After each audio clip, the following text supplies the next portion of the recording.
we're at G-Site, and we're here to review the Green Hornet in 3D. Yeah. Mike's been substituted today by the man in yellow. Jason in the Central. Yeah. So there. So. But anyway, Mike's busy with his career as a DJ, so we understand. That kind of DJ? The radio DJ that spouts, spouting too much on his own opinion.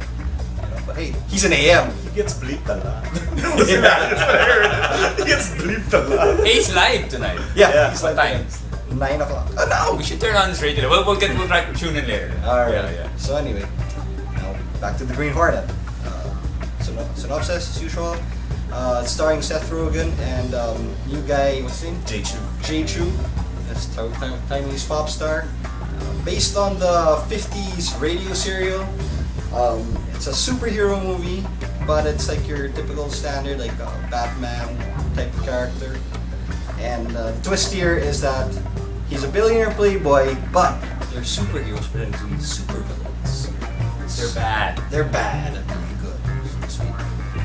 And yeah, and this is directed by Michel Gondry. Yeah.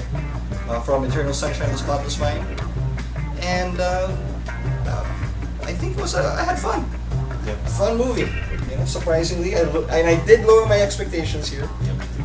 Because it's Seth Rogen. Because you're coming in expecting it to be a comedy already. You know that it's probably this is the most it's gonna be. It's gonna be a comedy. It's not gonna try and take itself too seriously. Right. You know, I mean, even though I was a fan of the old TV series, I mean, I think we all kind of saw bits of it as we grew up with Van Williams and of course Bruce Lee. So you were kind of expecting. I was thinking when I first started it was gonna be Seth Rogen. I was like, is this gonna be like Starsky and Hutch, which is it's a serious drama back in the 70s and they turned it into a comedy.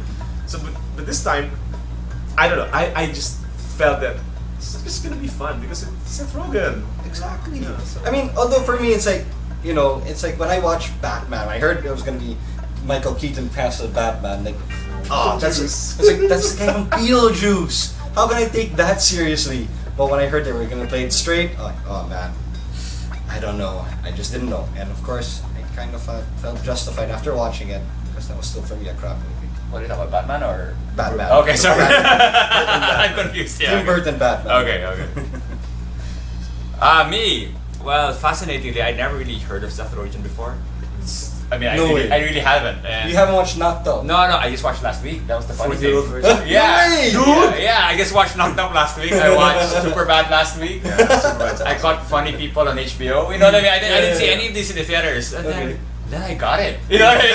This guy's funny. Oh shit, this guy's funny. That's how he talks. I watched Pineapple Express. Yeah, now I watch Pineapple Express. That's for me one of his best. Yeah. So when I saw the movie, it was just classic Seth Rogen, and it was funny. You know what I mean? That's what it is.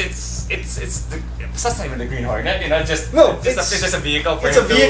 For him to be funny all over again. So I was totally sold on it, and I don't know if I had never seen all these other Seth Rogens last week. Maybe I would not have liked it, but I did. I was totally laughing. When you watch him for the first time, what's this guy's deal? Yeah. You see him. Yeah. This guy's awesome. And it's how he talks matter of factly. Yeah. I mean, he's a lousy actor, but he's a decent comedian. And he's a good writer because that's why when they made Superbad, the two main characters of Jonah Hill and Michael Cera are based on him and his writing partner Evan Goldberg. That's why they were kids. You saw Green Hornet and credits. It's still them. They're the ones who wrote this. Is Adam Goldberg act? No. Doesn't come out. Evan Goldberg. It's Evan. Yeah. No, he's writer. I was saying because I was telling Chris na nga. Holy cow, talaga the writing is so good that he was even able to make Jay Chow so funny. Yeah. I'm sure that guy's not that funny. No, he's not. Yeah, He's right. But he played the straight guy. Yeah, right. So when he delivers a line, it's pretty funny. Yeah. Yeah, they even make fun of it, right? And there's that part where he mentions like, even Jay Chu, I don't even speak good English. You are speaking English. They make those those meta commentary. Even like with Cameron Diaz, they're going like, so you're in your twilight. Yeah. What? I saw the movies. I don't get it. You're 36. Oh, okay, I didn't figure that. I thought you were like 30.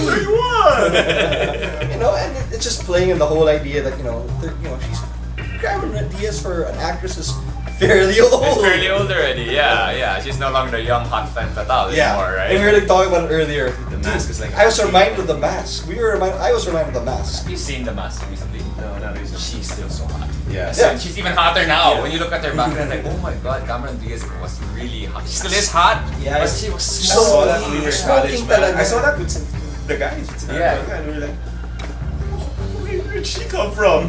And now you think It's a 15-year-old dude. she's well preserved.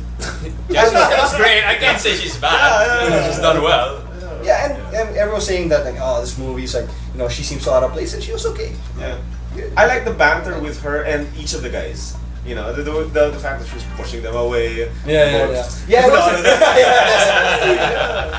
Yeah, it was none of that bullshit romantic, the triangle. They weren't like really making it sagad. And they said that, I read the review prior to this, they said that it's faithful to the TV show. Yeah. They never hooked Lenore up. Case never hooked up with Britt Reed back in the day. I mean, I barely remember it, but she was the secretary. She was the dutiful secretary.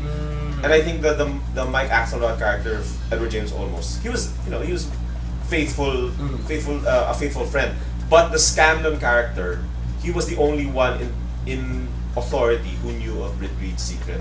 Okay. So here they played him as the bad guy. Like the bad guy. Yeah. So it's like a Mission Impossible thing again. Yeah. Where they make their friend the bad guy. Yeah. Actually, even in Batman, it's like that. We have the Commissioner Gordon. Yeah. That never turned bad. No, not bad. But like, parang he's the guy inside who helps. yeah. Who's helping Batman.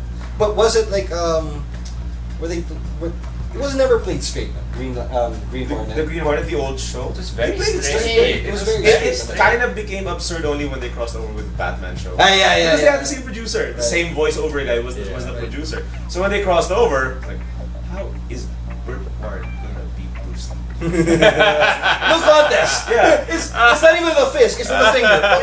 Okay, those two pretty boys, baka pantay. But Bruce Lee, that's not gonna work. Was it still the same concept? Was it they were pretending to be bad guys as well? Yeah. They were. That was the Daily Sentinel. The whole selling point was that's what made him a different kind of character. He was pretending to be bad guy. So the villains were all like, "Oh, it's a Green Hornet."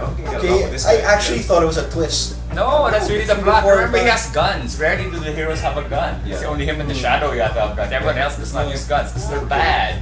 Yeah. That's The weird thing here is seeing Christoph Waltz as Chudnovsky or Bludnovsky. Ludnovsky. That was so weird. But that was a created character, right? Yeah. That wasn't Yeah. Even that spiel he was making was that created. name. Okay.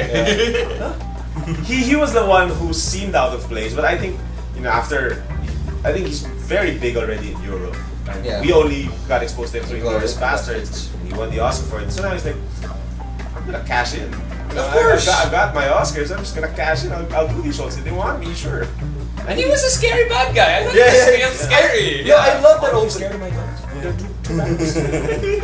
I like that opening scene where parang when he meets up with James Franco. with James Franco cameoing, and then like okay, and he's like saying, "Oh, you're old, you're not non-threatening," and then parang you think, maybe it's gonna be James Franco who's gonna be the bad guy. Yeah. And then the way he does it, like, oh no, I still got it. So that was cool. Yeah.